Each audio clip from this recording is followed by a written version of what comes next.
Hello friend, मैं आरती तिवारी अपने YouTube channel पे आप लोग का स्वागत करती हूँ। देखो एक आज सोहर गाने जा रही हूँ। जैसे लगे लाइक और सब्सक्राइब करना, ज़्यादा से ज़्यादा शेयर करना और आशा करते आप लोग स्वस्थ रहेंगे, मस्त रहेंगे। मैं तो बहुत मोटी तगड़ी होते जा रही हूँ। कहवा ही जन में भोले बाबा त कहवा बाबा हनुमत त कहवा बाबा हनुमत हो सखिया जन में माई दुर्गा धर्म जैसे लूटाई जैसे लूटाई हो कैलाश पे जन में भोले बाबा ते पर्वत बाबा हनुमत पर्वत बाबा हनुमत हो सखिया विंध्याचल में जन्मी माई दुर्गा धर्म जैसे लूटाई धर्म जैसे लूटाई हो सखिया विंध्याचल में जन्मी माई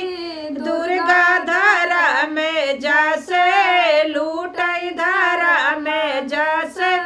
लूटाई हो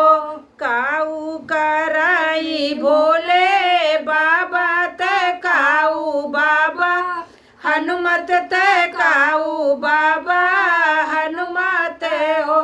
सखिया काऊ कराई माया दुर्गा धर्म जैसा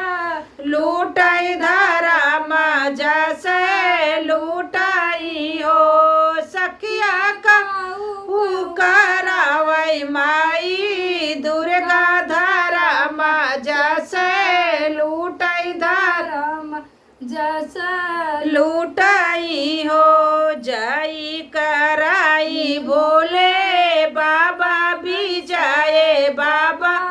हनुमत भी जाए बाबा हनुमत हो सखिया को किया ताराई माई दुर्गा धर्म जैसे लूटाई धर्म जैसे लूटाई हो सखिया को किया खोलावाई माई